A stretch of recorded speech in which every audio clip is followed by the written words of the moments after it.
Time to wake up. It's Saturday morning. Find some milk and cereal. Grab a bowl and spoon. No, a bigger spoon. Head to the living room and take a seat on the floor while Joseph and Chris present to you Saturday Morning Cartoon! Hello, everybody, and welcome to Saturday Morning Cartoon Boom! This is a show where we wake up with the Saturday morning sun, plop down on the living room floor with a big bowl of sugary cereal, and watch all your favorite cartoons, both old and new. I'm Joseph. And I'm Chris. I have con flu. We just recently came back from San Diego Comic-Con, and Chris came back with blisters and the flu. Yeah, it's been great. It's been a great experience. Comic-Con. Overall, it was great, though. Yes. This morning, we watched Parasyte, the Maxim. This is the weirdest cartoon we've done so far, I think. You think so? Probably. I feel like this is the weirdest one so far. Maybe. We'll see. We'll talk about it. So the show Parasyte, the Maxim aired from 2014 to 2015. It was originally a manga written by Hitoshi Iwaki, and the anime was written by Shoji Yonemura and produced by Madhouse.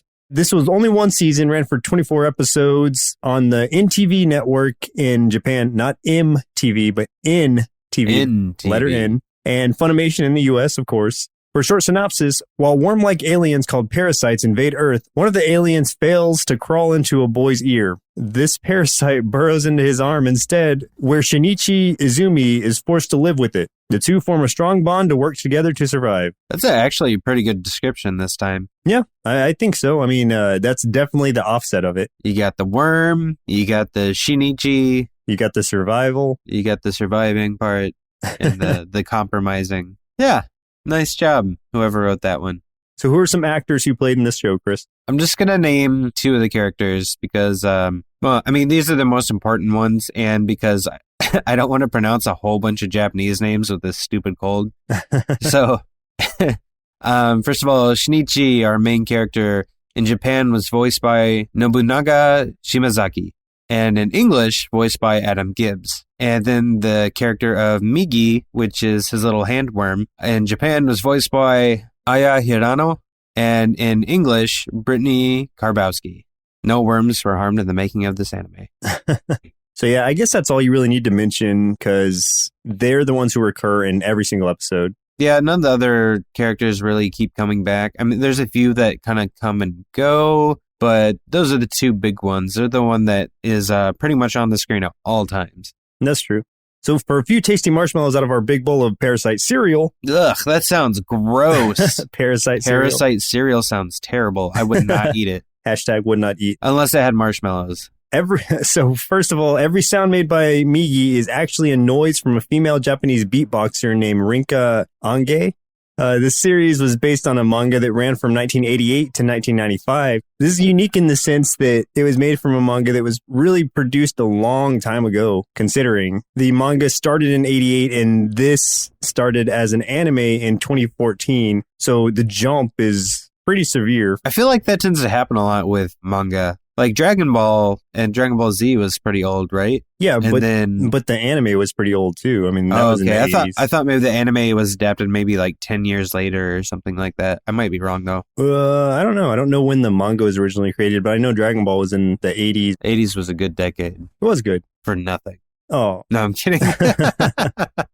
Also, there were two live-action films made in Japan that followed the story, Parasyte Part 1 in 2014 and Parasyte Part 2 in 2015. What's interesting was that New Line Cinema, in the U.S. had originally acquired the film rights to Parasyte back in 2005, and a film adaptation was reported to be in the works with Jim Henson Studios and producer Don Murphy. But New Line Cinema's option expired in 2013, which prompted a bidding war in Japan that Toho eventually won the rights to and adapted it into those two films that we mentioned. So it's like we had it, but we sat on it and didn't do anything with it until it expired. Right. And then Japan took it back and made the films. Well, I was just thinking too, is like, just because of the nature of this anime, if they went CG, they would have been doing a lot of CG and it probably would have looked terrible. But if the Jim Henson Company was involved, that means they would probably be going for a lot of practical effects, which might have been really cool. We might have gotten something similar to like The Thing. Exactly. Like John Carpenter's version or something. Like, yeah, I would have been okay with a version of Parasyte like that. Oh, yeah. That would have been amazing. I don't know how the movies actually were. I'm going to watch them, though, because I'm curious. Yeah, I wonder if we can find those somewhere. No, I'm sure we could. They're probably streaming somewhere. So, Chris, do you have any memories of this show? I remember watching it when it was asked okay. or requested. That's it. So you remember? No, I had no knowledge that this even existed before it was suggested. So yeah, same here. I completely missed out on this one, both in manga and anime format. Being the horror fan that I am, though, I'm really interested in diving deeper into this series after watching just the 3 episodes that we watched. So let's go ahead and jump right into the 3 episodes that we watched for today's show. The very first episode, highest rated episode, and finally, random or listener chosen episode. Order may vary depending on how these episodes fall chronologically, but of course, we have to start with the very first episode. I'm going to start trying to say that faster and faster every time I say it. Yeah, really. Just to see if I can get through it. Make it a tongue twister. I know. Wacky waving inflatable arm flailing 2-man. Wacky waving inflatable arm flailing 2-man. Wacky waving inflatable arm flailing 2-man. Oh, you almost had it. Yeah, it's the cold. I used to practice. So we have to start with the very first episode being Metamorphosis, Season 1, Episode 1, where Shinichi Izumi's life takes a turn when a creature called a Parasyte attempts to infiltrate his body in order to take control of it. But it ends up burrowing into his right hand and both are forced to cooperate. You know what? I like the way that it approached this, actually. The Parasyte comes down and tries to enter his ear, but when he sleeps with headphones on, which I thought was interesting. Yeah. I mean, that's something that people do sometimes, so that's not uncommon. But for that to be the Parasyte's main entry point, I thought that was a really unique take on this. And then it tries to go in through his nose, which he sneezes out.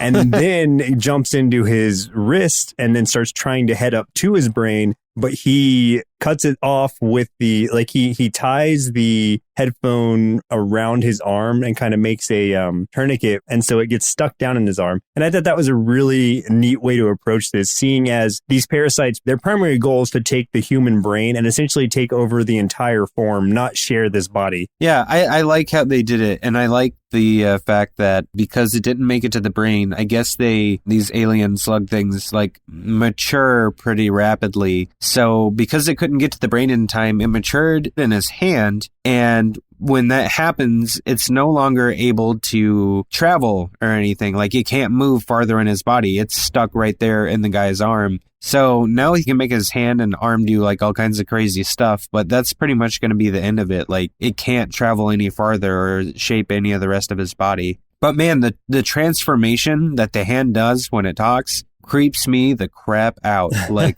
the first time when his fingers it's like in between like his ring finger, I think, and his middle finger, it starts splitting apart and a mouth shows up. Then there's an eyeball in his hand and it starts talking. And I'm like, oh, sick. Yeah. Like, man, that creeped me out so bad. It's kind of like Crumb from All Real Monsters. Yeah, it does kind of look like Crumb a little bit.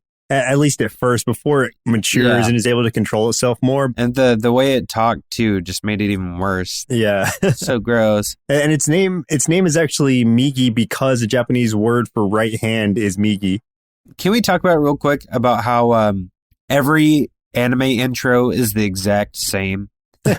It's always like fast music with a bunch of action that cuts to this melodic music with still images of the characters just staring off into the distance, all pensive and thoughtful.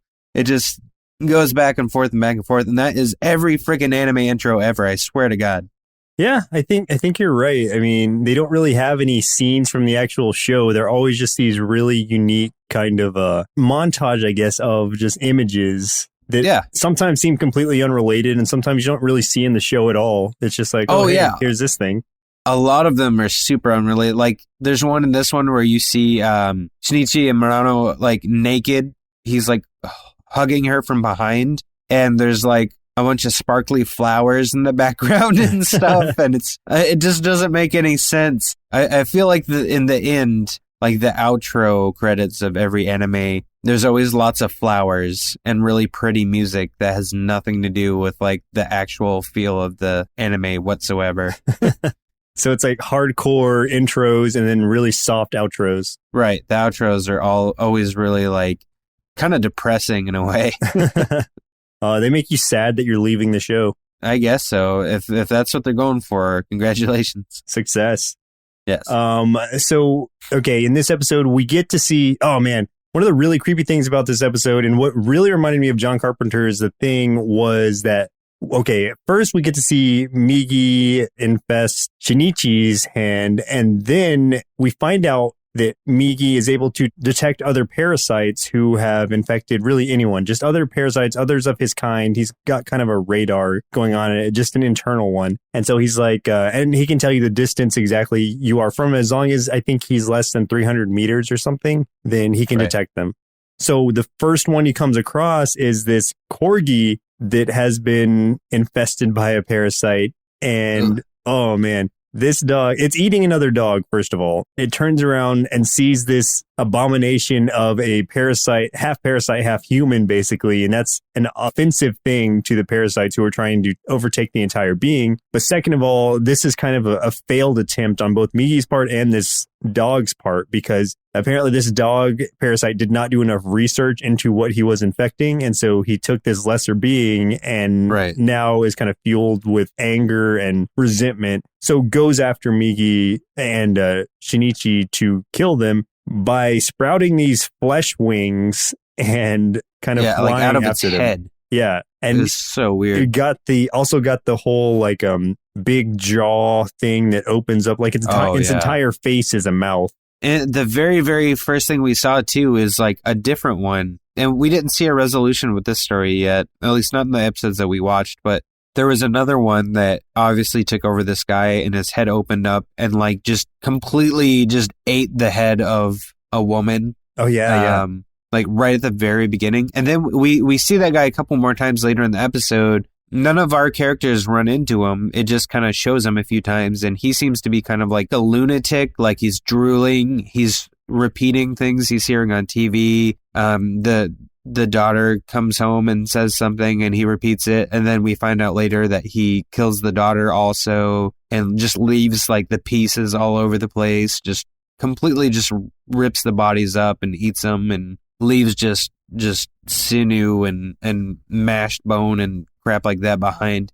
So it's kind of weird because this is part of the reason why I want to watch more of this show, is because it starts out with the other parasites we see not really seemingly having a lot of control and being a lot more savage and kind of lunatic. Whereas some of the parasites that we encounter later in the show, it's really hard to tell that they're parasites, like they act human. So I'm wondering if it's like over time they get more control or something like that, or if it's just the first ones we saw were just really like screwed up ones in the head or something. I think it could be a combination of both, but I think mainly it's the evolution of the parasite. Like you said earlier, it's a quick evolution, but it also, maybe we're seeing these like right after they've entered these beings. So they're still really savage, still really kind of, they don't know how to control these bodies yet. Right. Whereas the later ones that we see have become these beings now. They've taken these identities, and we see that their learning process is very rapid. Like Migi is able to just flip through these books and almost like a computer, just learn these things so quickly.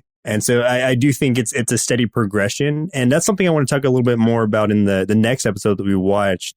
So the second episode we watched was Something Wicked This Way Comes. And I think this is the one you chose, right? Yep, I just chose it because of the title. I thought it sounded cool. That is a cool title. It's part of like an old song lyric that's repeated in a lot of like Halloween-y stuff or like in Harry Potter or things like that. So I was like, obviously that means something crazy is bound to happen. So I'm like, this sounds like a good episode to watch. Yeah, this was a cool one. This is episode 15, actually. So when Something Wicked This Way Comes, although he still has his doubts, Kuramori reluctantly decides to help Shinichi hunt down Riko and her group of parasites. But when a strange man appears, Shinichi soon goes from the hunter to the hunted. So this is where I was saying, like, it seems like as this show goes on, Shinichi runs into progressively more sophisticated versions of the parasites. Like they're more acclimated to acting like humans. It makes them more dangerous because they're harder to spot. They're very intelligent, and it starts making Shinichi kind of paranoid, honestly, because at this point, anyone could be a parasite. especially if Migi is asleep or otherwise occupied and isn't able to alert him. He's pretty much on his own. Yeah, Migi, every once in a while, I don't know what the exact time she has to go to sleep, or he has to go to sleep are, but I know it has to be 4 hours of sleep. Yeah. And at that point, he is completely defenseless against whatever comes his way. And they're constantly tracking him. At least this group is.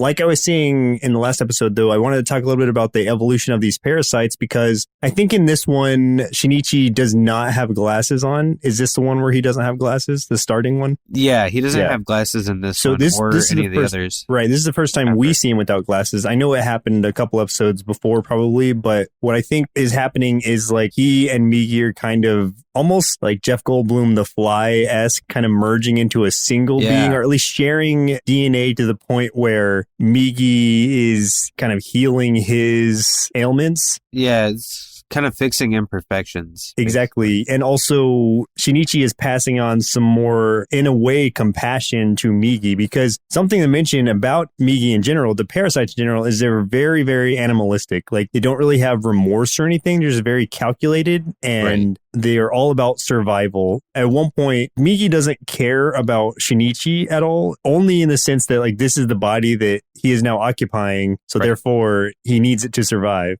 Right. If Shinichi dies, Migi dies. Right. At least initially. But I think that the further it's going on and the more they're merging together, the more that Migi is starting to get develop some more compassion, at least compared to what he had initially. Right. This episode was really cool, and it was really sinister too. Basically, we see another parasite leading someone to, it looks like a parking garage. Yeah. I think. And that person had been contacting somebody else and had been following this parasite. So it gets in there, and turns out the parasite was just kind of like knew it was being followed, led them in there, killed them. So then this other person that was in cahoots with the one that got killed, contacts Shinichi. So they must have met at some point, and it seems like him and that other guy were hunting these parasites. So obviously other people know of the parasites now. Yeah. Is asking him for help. So somehow he knows that Shinichi is involved, and Shinichi's like, you know what, you're over your head. But Shinichi kind of gets involved anyway. He goes over there, tries to save a girl from being killed by the same parasite, but it doesn't work out. But there's a big old battle between like Migi and this other parasite that's awesome. Yeah, the parking garage is just one of like the feeding grounds that these parasites have, because even though they're really very strong, very intelligent, they still are very small in numbers. So they could be overpowered if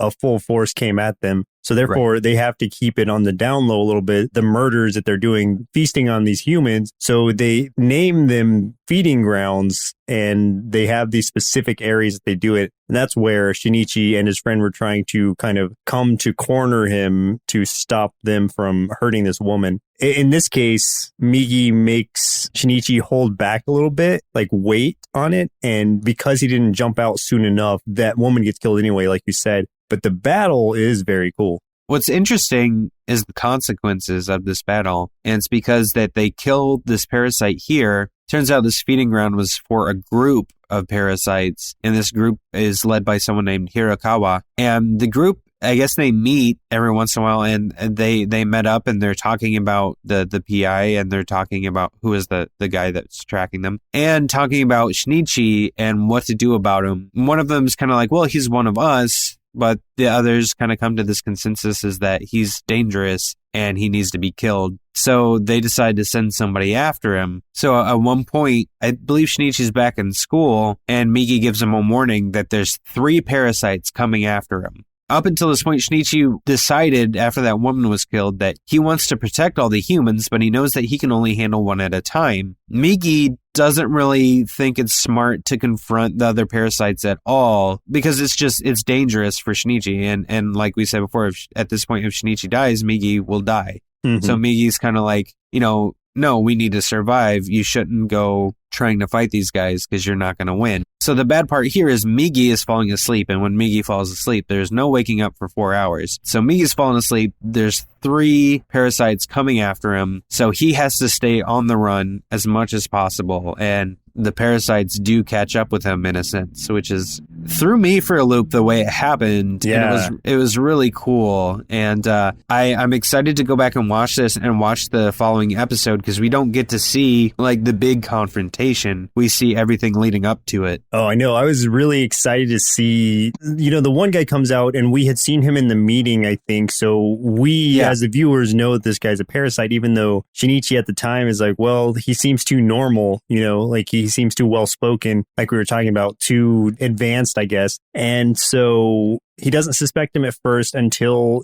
he basically kind of leads on that he is a parasite. But then he shows us that he is multiple parasites. The 3 parasites that were after Shinichi are all in this one being. And that's the end of that episode, really. It cuts off right there. And I was so tempted to watch the next episode, but I did not. I refrained from it because I'll do it later. But that was a really cool way to end it and really got me like curious about how they're going to work that out. Yeah, I feel like if it's got 3 parasites in one body, I just assume that means it's like 3 times as strong. I mean, I might be wrong, but I would assume that it's stronger than a normal parasite would be. You would think so. I mean, they lay down these interesting rules, like the parasites themselves don't really have weak points. It's the bodies that they're in that do, kind of like the dog. The reason it was able to get killed at the beginning by Migi was Migi speared into its body and ripped out its heart. And so when the body dies, the parasite dies. But the reason it wasn't able to protect its heart is because it sprouted those wings. So it used too much of its energy. It was too distracted to be defending its entire body. Migi kind of gives us some exposition on that and explains it to us throughout the episode. In this case, though, it seems like more parasites, to your point, would make this almost an unstoppable being because it's going to have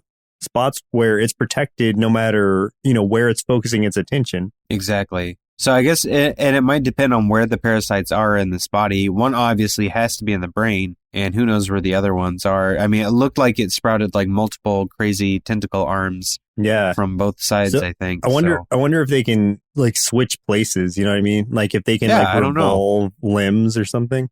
Right. I don't know. Either way, it's going to be interesting for sure. Yeah. So with that, we can jump on to the last episode that we watched for today's show, More Than Human, Season 1, Episode 18, which was the highest rated, and I think for good reason. I really liked this episode. For a short synopsis of it, with her feelings regarding humanity and the purpose of parasites now in question, Reiko encounters Shinichi and Migi one final time. When police arrive on the scene, Shinichi soon finds himself the center of their attention. What I like about this episode is the majority of the episode is just a conversation. And takes place pretty much everything except for the last couple minutes of the episode is in just one spot. Yeah. Oh, this is such a somber episode. It's like this series kind of threw me for a loop in general because it could have jumped into it's just going to be super gory, bloody all the time. That's it. And that's just the kind of pretense that it sets is like it's going to be that because of just how gory, over the top gory it can be. But there's still more depth to it, and this is definitely an episode that shows that. Yeah, and I really liked Reiko in this episode because basically what's going on is she has a parasite inside of her, and she's one of these parasites that you wouldn't know is a parasite because she acts very human, except for having that kind of staring off into space look and being pretty like matter of fact. Yeah. But she's holding a baby and she's giving this, not really speech, but she's having this conversation with Shinichi about how she's kind of like starting to feel more human. Like she's killed people for food before, but now she feels like she doesn't really need to, that she might be able to sustain herself on the kind of food that humans eat. And she's talking about how the other day she found herself laughing in the mirror. Basically, I mean, these are all things that the parasites don't do. So she's kind of come to this conclusion that she thinks that parasites could just live as normal humans. Right. And basically tells Shinichi to stop hunting them because they can just exist peacefully. It's a weird kind of philosophy to think about. If something otherworldly is inhabiting a human, but then they act as a normal human, do they eventually become human? Are they still a human? Or are they still, regardless of what they do, are they still an imposter? That's kind of like the moral dilemma of this show as far as like her character goes. Yeah, it's like, can these beings integrate into society successfully? And at least in her case, she's on the cusp of doing so. But the clincher is that she also just killed someone and the police are after her because of that. I don't know if the person who she just killed was a parasite as well or what exactly. I mean, because that was in a previous episode that we did not watch for this show. But right. The police are all after her because of that. And so they confront, and this is in kind of a public park area, they confront her as she's speaking with Shinichi and with the baby in her arms. Like she's got this infant with her baby, like she gave birth to it. I mean, while this conversation is going on, the cops are just like, I don't know if you're a parasite or not, like the main cop, but I'm willing to take the chance to basically shoot at you. And if you die, that's on me. But if you don't immediately die, then at least I know I'm doing something right. And we're going to take out this parasite because the parasites are known to be, at least within the people who do know of them, they're known to be bad and they're known to eat humans and things like that. So the parasites have this reputation of being evil and being man-eaters. So obviously the cops are going to be scared and try to take this thing out, especially if she just killed someone. He fires off the shot, hits her square in the head, and she just kind of like spits it out. Yeah, she absorbs it and then spits it out of her mouth. Yeah, which was a cool move, but then that also is like freaking scary to the cops. So they're like, all right, everybody fire, just everybody fire. And then Shinichi is like screaming at them not to shoot the baby because it's not a parasite. Yeah, the main detective is Detective Hirama, and I guess they've been investigating these parasites for a while, it seems like, and it looks like Shinichi was actually a suspect of theirs for a while, and he had been cleared, though Hirama still had suspicions that he was involved, and finding him along with Reiko here kind of solidified that he's like, okay, he might not be a parasite, but he is involved in this somehow. Like, I'm going to get to the bottom of what's going on. But after Reiko spits the bullet out, they just start unloading on her. I mean, they are just pumping her full of bullets. And the one thing that I didn't understand is she gets shot in the head, spits it out, and she's fine. But they shoot her all over her body, and for whatever reason, she doesn't just spit those out. She actually ends up dying from it. And I'm not sure like why the headshot didn't kill her, but the other shots did. Well, I think because the parasites, I mean, this is just my understanding of it, because the parasites go straight to the brain is one of those things that's almost always protected. And the heart and, the rest of the organs are still vulnerable, especially because in Rieko's case, because she is protecting that baby. She's focusing her attention. That's true. In the same way that the dog sprouted those wings, she's putting this shield around this baby so that it is protected, and she's taking the brunt of all of these bullets. So yeah, okay, that makes sense. And in that way, it made it a really powerful scene because that's kind of her personal sacrifice to protect the future, to protect a human, because it's in no way a parasite. So right, and it's interesting because as she's getting like unloaded on, she approaches Shinichi, and once they stop firing, she hands him the baby and says to protect it and raise it. She's like, I could have done something to it. I could have done something to this baby, and I didn't. So basically just kind of, proving that these alien slugworm thingy parasites are not inherently evil. They can change. They can care about human life the way that we care about human life.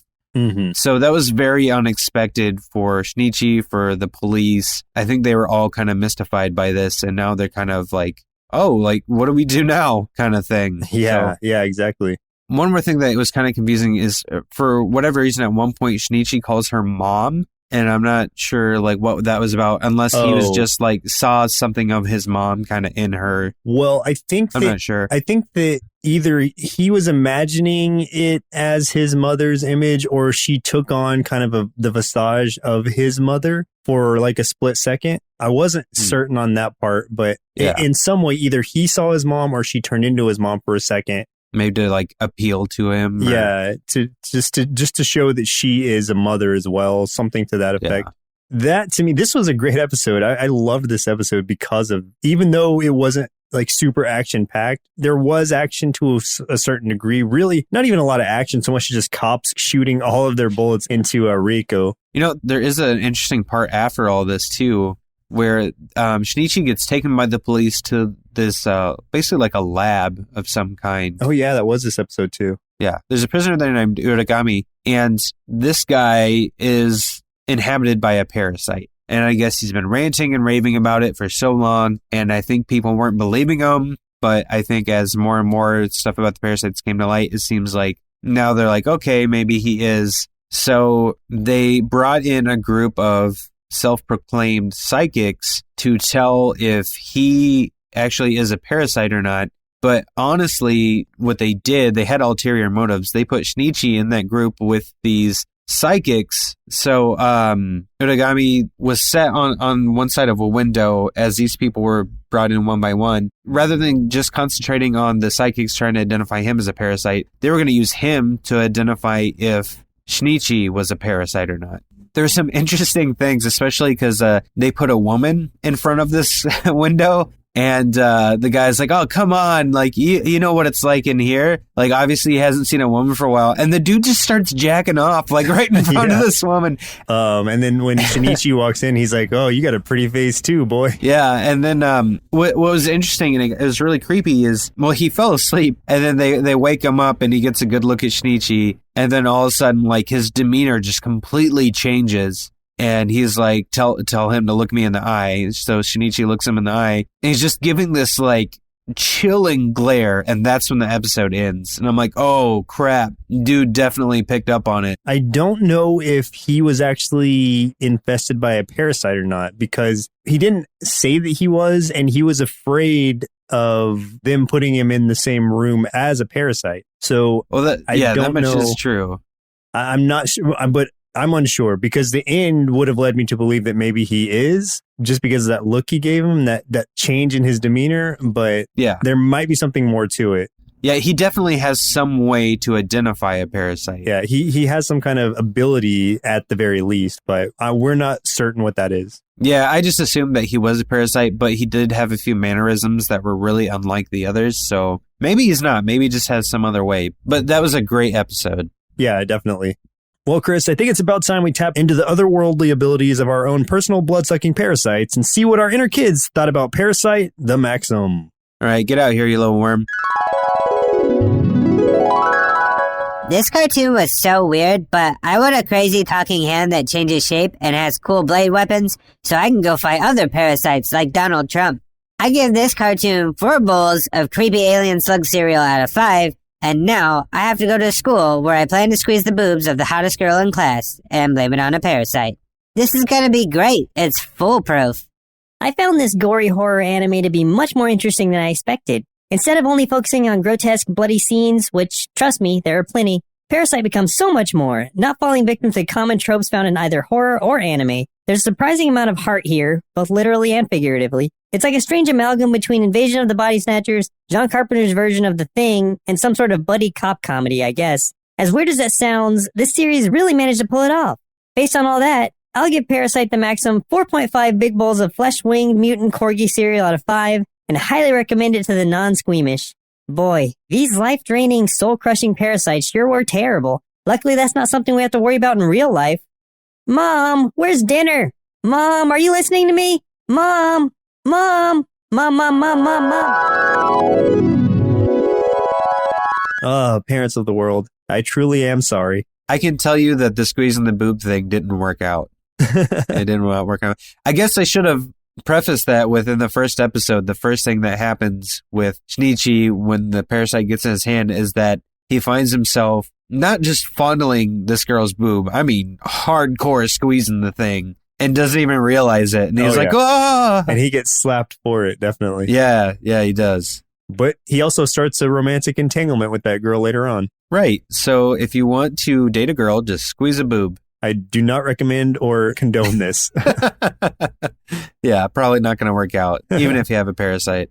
Do you have any final thoughts? Final thoughts on this one. I mean, I love horror, as we all know. So this to me is something I'm definitely going to finish. It's only 24 episodes, so it's not that huge of an ask. And there were scenes at the end of these episodes that really caught me off guard. And I want to see the resolution too.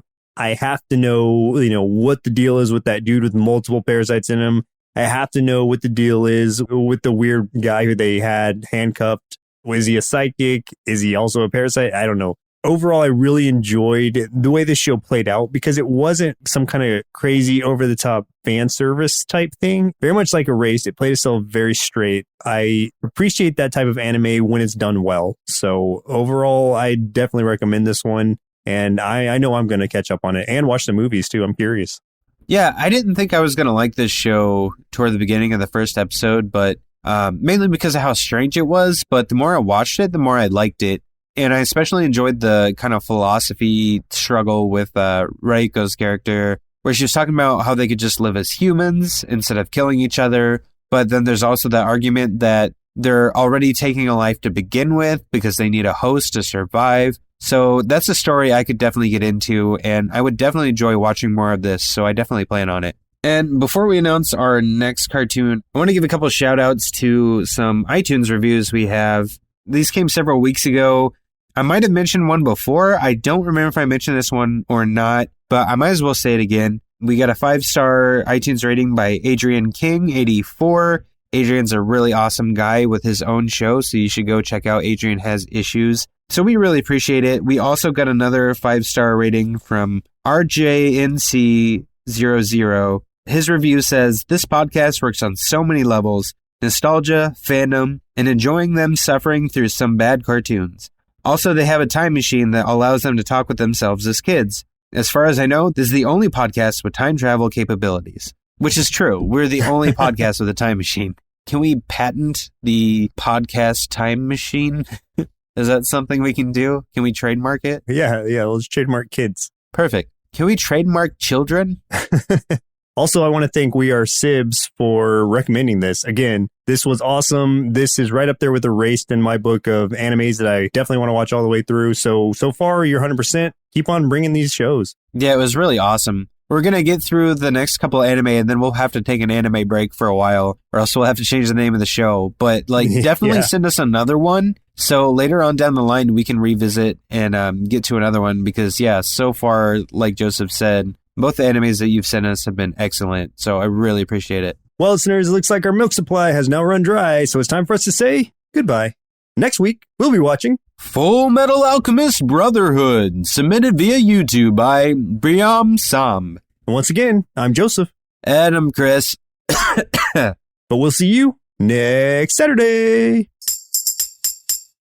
Presented by NerdSloth, a place for lazy nerds. If you like what you heard, consider donating at patreon.com/nerdsloth so we can continue bringing you quality shows. Be sure to also leave us a review and share your favorite episodes and clips on social media. If you're looking for more content, visit us at nerdsloth.com.